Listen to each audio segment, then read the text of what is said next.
तुम सुअर का गोश्त भी नहीं खा रहे, बल्कि तुम हराम काम कर रहे हो। खत्म करो ये जहज को। क्या लेके जाओगे खबर में? हैदराबाद की, दखन की तारीख भरी पड़ी है, महलात हैं बादशाहों के, उनके मकबरे पर आज फूल डालने वाला कोई नहीं है। क्या लेके जाओगे तुम किसी बच्ची पर जुल्म करके? कितनी दौलत तुमको चाहिए? जुल्म करे उस बच्ची पर, तकलीफ होती है, शर्मिंदगी होती है। सोचो इस बात को, खत्म करो इन बुराइयों को अपने माशरे से। बच्चियां, अल्लाह के रसूल सल्लल्लाहु अलैहि वसल्लम मुसलमानों के लिए कह रहा हूं, बल्कि दुनिया को बता रहा हूं कि हमारे रसूल सल्लल्लाहु अलैहि वसल्लम जब अपने बेटी से मिलने जाते, शहजादी जन्नत से, या वो आती, अल्लाह के रसूल सल्लल्लाहु अलैहि वसल्लम अपनी साहबजादी के लिए खड़े हो जाते, बेटी के लिए खड़े हो जाते थे। हजरत फातिमा के लिए पेशानी पर बोसा देते अपनी बेटी को। और तुम क्या कर रहे हो? मेरे अजीज दोस्तों और बुजुर्गों, ये मंजलिस के जिम्मेदारों की, मंजलिस के जिम्मेदारों का जलसा है। हमारी भी कोशिश होनी चाहिए कि पहले अगर हमारे घर में ऐसा हो रहा है, इसका खात्मा करो। हमारे महल्ले में हो रहा है, समझाओ उन लोगों को, समझाओ उन लोगों को। और मैं हमारी बेटियों से कहूंगा कि डरना नहीं कभी, तुम हरगिज अपनी जान नहीं लेना, तुम कभी अपनी जान नहीं लेना, कभी नहीं लेना तुम अपनी जान। तुम जिंदा रहो, हम तुम्हारे साथ हैं। तुम्हारी जान की कीमत है मेरी बेटियों। अगर तुम्हारा बाप तकलीफ में है तो हम भी तकलीफ में, मगर कभी अपनी जान मत लो। छोड़ो, लात मारो उस गधे को, उस जालिम को जो तुमको मारता है, तुमसे जहज का मुतालबा करता है। तुम्हारी जिंदगी बहुत बड़ी है, लात मारो उसको, कानून को इस्तेमाल करो, मत गुजारो ऐसे जालिमों के साथ जिंदगी। क्या फायदा उस बाप पर, क्या बीत रही होगी जो वीडियो देखा होगा अपनी बच्ची की मौत का, जिंदा रहते हुए मर गया होगा अगर जिंदा है तो। मेरे अजीज दोस्तों और बुजुर्गों, इस बुराई का खात्मा हमको करना है, औरतों का साथ देना है। औरतों को हकीर मत समझो, औरतों का साथ दो, औरतों का साथ दो। इनको हमको माशरे में आगे बढ़ाना है। यकीनन जो हिजाब पहनते हैं कोई रोकता नहीं है, बुर्का हिजाब उनकी तरक्की नहीं रोक सकता। कल नासिक से एक बच्ची मेरे को फोन की और बोली, असउद्दीन ओवैसी तुम्हारा बहुत बड़ा नाम सुनी, जरा गर्म लहजे में बात कर रही थी। मैं समझा कुछ है अब। मैं अम्मा रिकॉर्ड तो नहीं कर रहे तो बोले नहीं बात करना है। मैं बोलो। बोले मेरे को हैदराबाद के एरोनॉटिकल यहाँ स्कूल है, उसमें मेरे को पायलट की ट्रेनिंग हासिल करना है। मैं उसके इम्तिहानात पास कर ली, मेरी फीस 20 लाख है, आप क्या मदद कर सकते? मैं बोला अम्मा रिकॉर्ड तो नहीं कर रहे। बोले बार बार क्यों पूछ रहे आप? बोला नहीं, फिर चला देते। बोला इंशाअल्लाह ताला मैं मालूम करूंगा। बच्ची क्या बोली? मैं मुसलमान बच्चियों के लिए रोल मॉडल बनना चाहती हूँ, उस हिसाब मैं पायलट बनना चाहती हूँ। और बने हैदराबाद में। हैदराबाद से भी हमारे एक उर्दू अखबार के सियासत के जिम्मेदारों ने एक बच्ची को ट्रेनिंग दिलाई थी, वो पायलट बनी। बोली मेरे को पायलट बनना है असउद्दीन ओवैसी साहब, मैं रोल मॉडल बनना चाह रही हूं। मैं सलाम करता हूं इन बच्चों के स्पिरिट को। अगर आपको अल्लाह ने बेटी दी तो बेटे से ज्यादा उसको काबिल बनाओ, बेटे से ज्यादा उसको इल्म दिलाओ। और याद रखो, मैं भी साहिब औलाद हूं, मगर जितनी मोहब्बत मैं अपनी बेटियों में देखता हूं, अल्लाह का बहुत बड़ा करम है, अल्लाह का बहुत बड़ा करम है मुझ पर। मेरे अजीज दोस्तों और बुजुर्गों, ये बात कहना जरूरी समझता था, इसीलिए आपके सामने रख रहा हूं। अच्छा, अब एक और अहम बात, इंशाअल्लाह ताला 1 बजे से पहले बात को खत्म कर लूंगा। ये कोविड की वजह से तकरीर करने का मौका ही नहीं मिला ना। दारुस्सलाम में जलसा नहीं हुआ, वो रहमतुल आलमीन का जलसा सल्लल्लाहु अलैहि वसल्लम का ऊपर हुआ। बहुत से हमारे जलसे ये बीमारी की वजह से, वायरस की वजह से जरा जलसे नहीं हुए। अपने घर में नहीं हुए, दूसरी जगह सब हो रहे थे, तो जरा अपने घर में हो रहा है, तो जरा दिल की भड़ास निकाल रहा हूं। मेरे को भी खुशी हो रही। I am very happy to see all of you. आप पूरे यहां पर देखकर दिल बाग बाग हो रहा है। अल्लाह बेहतर जानता है। इसलिए मेरे भाई कि दारुस्सलाम में क्या है नहीं मालूम। जब मरहूम कायद सालार मिल्लत को पहली मर्तबा 2002 में हार्ट अटैक हुआ और स्टेंट डाला गया था कायद को, और केयर नामपल्ली में कायद का इलाज हुआ। जब वो घर वापस जा रहे थे 8-9 दिन के बाद, तो अहमद पाशा कादरी इस बात के गवाह हैं कि सालार ने अहमद पाशा कादरी को और अकबर को बुलाकर कहा कि मियाँ घर जाने से पहले मेरे को दारुस्सलाम लेके जाओ। मैं 8-10 दिन से दारुस्सलाम नहीं गया, तो यहीं सालार को सीढ़ियों पे लाए थे। कमजोर थे सालार बीमारी की वजह से, मगर जैसा दारुस्सलाम में जाकर बैठे, इतना अल्लाह उनको इतना तबीयत इतनी अच्छी कर दिया, हशाश बशाश होकर अपने घर को गए। तो हमारे लिए ये दारुस्सलाम हमारे लिए बड़ी एक अजमत की जगह है, एक मुबारक जगह है। और मुझे यकीन है कि नहीं मालूम मेरे जिंदगी का सफर कब खत्म होगा, किस मुकाम पर खत्म होगा, या मेरी लाश भी मिलेगी या नहीं मिलेगी, मुझे नहीं मालूम। अगर जिंदा रहा और यहां से गया जिस्म के साथ, तो इंशाअल्लाह तुम्हारे कंधों पर ही जाऊंगा और तुम्हारी दुआए मग़फ़िरत का तलबगार अभी भी हूं और जब भी रहूंगा। बहरहाल मेरे अजीज दोस्तों और बुजुर्गों, एक बड़े अरसे के बाद दारुस्सलाम की सरजमीन पर यह जलसा हो रहा है और अल्हम्दुलिल्लाह अहियाए मजलिस इत्तेहादुल मुस्लिमीन का जलसा हो रहा है। मेरे अजीज दोस्तों, नरेंद्र मोदी की हुकूमत ने एक नया कानून बनाया, IT रूल्स। यानी अब आप व्हाट्सएप करते ना, पूरे कितने लोग करते, हाथों उठाओ।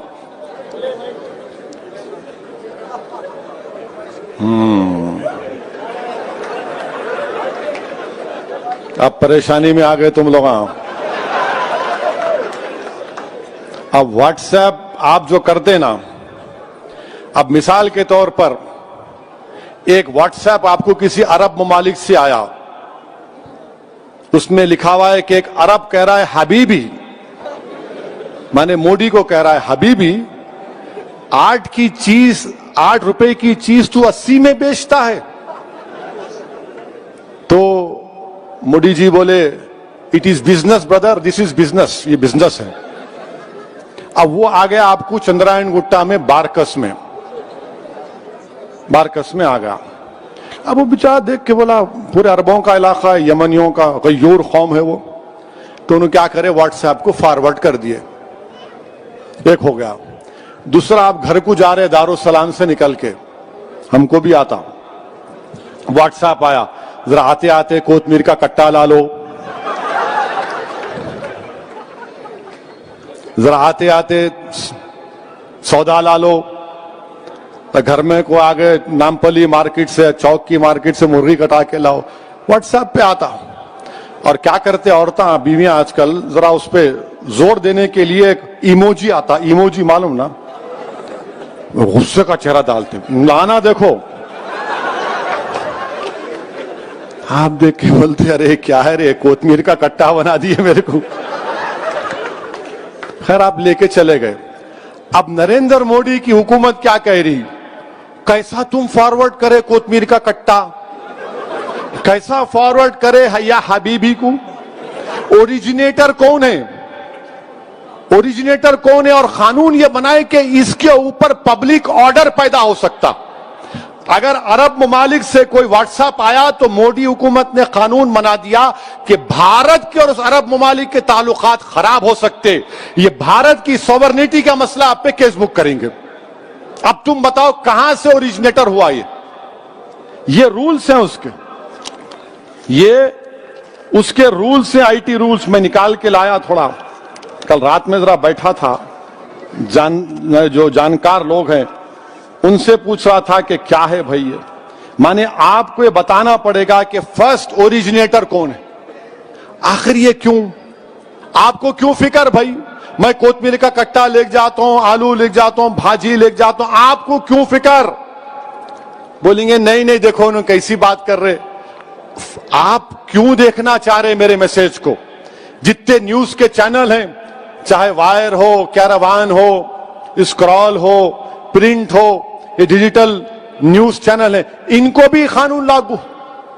बाहर के अगर अखबारात यहां से, जैसा न्यूयॉर्क टाइम्स है, वॉशिंगटन पोस्ट है, ये तमाम अखबारात अगर न्यूज, आप बताओ ओरिजिनेटर क्या करें, आप उन पे भी एक्शन क्या करेंगे। इंटर डिपार्टमेंटल कमेटी बनाएंगे और वो लोग ये देखेंगे कि न्यूज अगर गलत है आप माफी चाहना या डिलीट करना, और नहीं तो फिर आप पे ऊपर ऑफेंस लगा देंगे। मोदी जी ये क्यों कर रहे हैं आप? अच्छा, नरेंद्र मोदी साहब का कल देख रहा था मैं, मालूम किया दिसंबर 2017 में नरेंद्र मोदी भारत के प्रधानमंत्री ने अपने बीजेपी के एमपीज को कहा था, शिकायत की बल्कि, कि तुम लोग मेरे को जवाब नहीं देते मित्रों। एमपीज को कहा, सही कहा, जोक नहीं है, तुम मेरे को जवाब नहीं देते। मैं तुमको गुड मॉर्निंग का मैसेज भेजता हूं, तुम वापस मेरे को गुड मॉर्निंग का मैसेज नहीं भेजाते। अरे प्राइम मिनिस्टर अपने एमपी से बोल रहे कि मैं तुमको गुड मॉर्निंग का मैसेज भेजाता हूं और तुम मेरे को वापस गुड मॉर्निंग नहीं बोलते। मोदी जी, उन्हें गुड मॉर्निंग नहीं बोला तो हमारी मॉर्निंग क्यों खराब कर रहे हैं आप? अरे आप क्यों, आपको गुड मॉर्निंग नहीं बोले, आप क्यों बोलना गुड मॉर्निंग? आपको नहीं बोलते गुड मॉर्निंग।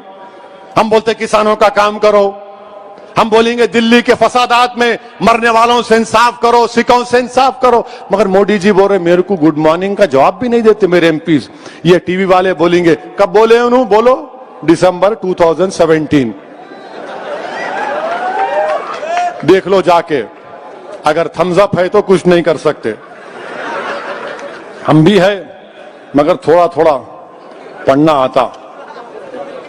मेरे अजीज दोस्तों और बुजुर्गों, इसीलिए हम ये आईटी रूल्स के खिलाफ हैं। हम हुकूमत से मुतालबा करते हैं कि इसको निकालिए। ये भारत के संविधान के खिलाफ है। आप प्राइवेसी का जजमेंट आ गया, डेटा के रूल्स क्यों नहीं बनाती आप? डेटा के रूल्स बनाइए ना। कुछ नहीं बनाएंगे आप, नहीं कोई, बस हर चीज पे झांकना, हर एक की कुंडी में मुंडी डालना। बोलते हैं हैदराबाद में अपन, अरे कई को डाल रहा है, हर एक की कुंडी में मुंडी। इनको बड़ा शौक, हर एक की कुंडी में मुंडी। क्या हो रहा? तुम क्या कर रहे, क्या खा रहे, क्या पी रहे, क्या पहन रहे, किससे शादी कर रहे, उससे शादी मत करो, इससे करो। अरे आपको क्या जरूरत है भाई साहब? मैं तो कर रहा हूं ना, घर में है, आपको क्या करना है? कोतमीर का कट्टा ही लेकर जा रहा हूं। मगर वो फर्स्ट ओरिजिनेटर कौन है? आपको फिक्र नहीं है दिल्ली के फसादात के बारे में। 1 साल हो गया दिल्ली के फसादात होकर।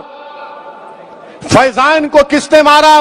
भारत के वजीर आजम बताइए, हम पूछना चाह रहे हैं। फैजान को, वो बच्चा जो 4 बच्चे जमीन पर लेटे हुए थे, हजरत पुलिस जिनको मार रही थी, और जनगण मन पढ़ो। मिस्टर मोदी, फैजान को किसने मारा? फैजान को मारने वालों को आप क्यों नहीं पकड़ते? जिन्होंने कहा था कि देश के गद्दारों को गोली मारो, उनको नहीं पकड़ते। वो आराम से फिर रहे हैं, बैठ रहे हैं। फैजान मर गया, उसकी फिक्र नहीं है।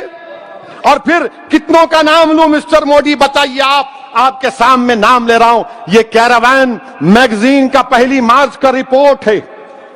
एक फैजान खान नाम का बच्चा खाली सिम कार्ड बेचा, 4 महीने जेल में था, कोर्ट उसको बेल दी। अशफाक हुसैन इलेक्ट्रिक शॉप का, उसको जिस्म पे 5 गोलियां मार दिए। 10 दिन पहले, मरने से पहले अशफाक की शादी हुई थी। मिस्टर मोदी, इससे इंसाफ कब होगा? फिर इसमें 15 साल का नितिन कुमार, ये हमारा हिंदू भाई का बेटा था, खाना लाने के लिए निकला 26 फरवरी को। उसके वालिद को फोन आया कि उसकी डेड बॉडी जीटीबी हॉस्पिटल में। कौन मारा नितिन कुमार को? 85 साल की अकबर बेगम को जिंदा जला दिया गया। 19 साल की आखिब को सर पर मारकर कत्ल कर दिया गया। आमिर, जिसकी 4 साल की बेटी आज भी अपने बाप के लिए तड़पती है। आमिर खान और हाशिम 2 मर गए, दोनों भाई थे, कोई इंसाफ नहीं। मोहम्मद वकील 52 इयर्स, उसके आंख में लाके एसिड फेंक दिए, आज भी वो तड़प रहा है, कोई इंसाफ नहीं मिलता। और फिर 24 फरवरी के दिन दिल्ली पुलिस का एक सब इंस्पेक्टर मोहम्मद फुरकान को गोली मारकर शहीद कर दिया। चश्मदीद गवाह है मिस्टर मोदी, आप इंसाफ नहीं कर रहे हुकूमत आपकी। हम चाहते हैं कि हुकूमत इंसाफ करे। इंसाफ करने से ही अमन पैदा होगा, अमन मजबूत होगा। अगर हुकूमत वाकई में सबका साथ, सबका विश्वास, सबका विकास की बात करती है, तो भारत के प्रधानमंत्री को दिल्ली के फसादात में मरने वालों से इंसाफ करना पड़ेगा। 52 लोग मर गए, जिसमें से 41 मुसलमान थे और मां बाकी हमारे हिंदू भाई थे। सबसे इंसाफ करना है। जेनोसाइड हुआ वहां पर, अब तक 1 साल हुआ, कुछ नहीं हो रहा है। मेरे अजीज दोस्तों और बुजुर्गों, मैं आपसे अपील कर रहा हूं कि कोविड के लिए वैक्सीन आया है, वैक्सीन ले लीजिए। वैक्सीन लेना है, आपको अपनी जान को बचाना है, इसमें किसी को डरने की जरूरत नहीं है। बहुत से हमारे लोगों को हमने खो दिया, ये अल्लाह का बड़ा फजलो करम है कि अहमद पाशा कादरी साहब को 2 मरतबा कोविड हुआ, मगर अल्लाह ने उनको सेहत दे दी, अल्लाह का बहुत बड़ा करम। इम्तियाज जलील को कोविड हुआ, अल्लाह ने उनको शिफा दे दी। बहुत से हमारे अराकीन बल्दिया को हो, अल्लाह ने उनकी शिफा दे दी। बाज मजलिस के चाहने वाले, मजलिस के जिम्मेदारान, उनकी मौत हो गई, अल्लाह उनकी मगफरत फरमाए। हमारे मुल्क में 1,70,000 से ज्यादा लोग का इंतकाल हो गया कोविड वायरस से। इसीलिए मेरी आपसे इल्तिजा है, गुजारिश है कि इंजेक्शन लगाइए, डरने की जरूरत नहीं है। अब आए वो लगे तो ऐसा होता, कुछ नहीं होता। घर में इतने बातें सुनते, बीवी के जरा खाली चुमटी लिए तो कुछ नहीं होता, ले लो जाके। इंजेक्शन लेने का है, वायरस से बचना है, और पहले आप भी लो, अपने घर वालों को दिलाओ। खाली जाके बेगम के साथ ओ मैं ले लिया देखो, नहीं, अपनी बेटी को भी जो 20-22 जो बड़ी उम्र की है, अपनी माँ को, अपनी दादी को, पहले बुजुर्गों को दिलाओ। जो 65 साल के ऊपर है, पहले उनको दिलाना है, उनको पहले दिलाना है। लीजिए इंजेक्शन। और मेरी आपसे गुजारिश है कि मजलिस इत्तेहादुल मुस्लिमीन को मजबूत करिए, मजलिस इत्तेहादुल मुस्लिमीन के इब्तिदाइयों को और मजबूत करिए, और अपने बुजुर्गों के जज्बे को जिंदा रखिए, इखलास के साथ काम करिए। अस्सलाम वालेकुम व रहमतुल्लाहि व बरकातहू। व आखिरु दावाना अल्हम्दुलिल्लाहि रब्बिल आलमीन।